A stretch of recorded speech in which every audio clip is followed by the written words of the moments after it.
Hey everyone, welcome back to my channel. It's Darcy Cameron with Keller Williams Select Realty here in Bible Hill, Nova Scotia. If you're looking to buy, if you're looking to sell, give me a call. I just want to talk to you guys, sellers and buyers, when it comes to closing day. So there's a bunch of different ideas about what happens on closing day. So right on an agreement, when you're buying a house, right on the first page it says closing date.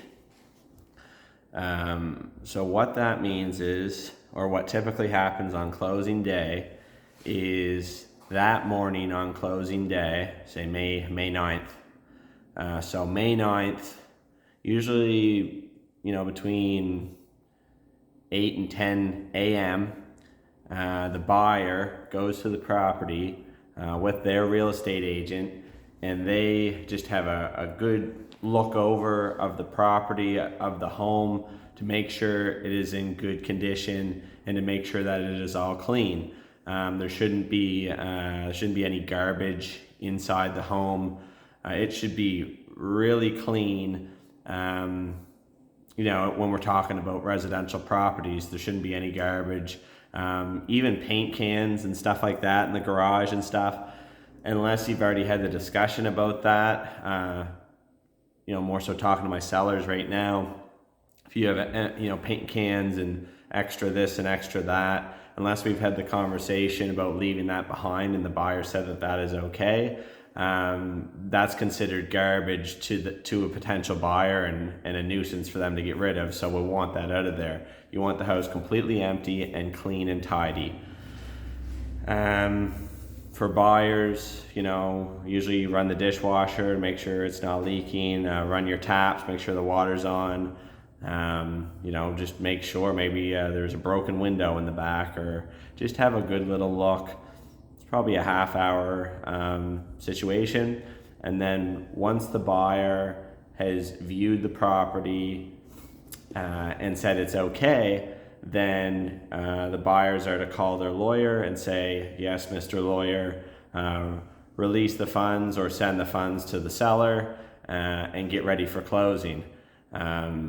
For the buyers, don't plan to have the moving truck in that morning. Closing day is when the keys and the money transfers. So as a buyer, you get the keys, and as the seller, you get the money.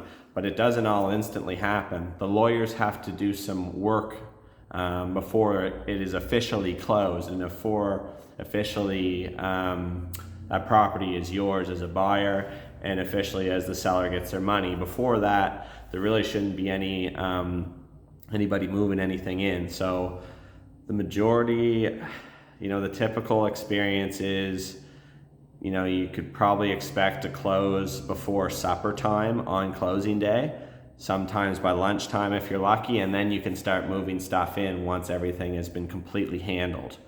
But closing day isn't necessarily moving day. It typically is more so in the afternoon. It can turn into moving day, but it's actually set for arranging for the trade of money and keys, and then you're moving into the property after that's complete. Anyway, thanks for tuning in, guys. Give me a call if you want to chat more about closing day. That's really generic. I mean, there's all kinds of different situations. Some properties that you buy will be occupied by a tenant. There's all kinds of reasons. Sometimes they're sold as is, so there is a bunch of stuff that isn't yours still in the home on closing day. So there's so many different situations, but that's just kind of a typical, I'm buying a house, the seller's moving out, I'm looking at it on closing day, let's make sure it's all good and clean, then yes, I'll give them the money, and yes, I'll get the keys. Anyway, thanks for watching this video. Chat next time.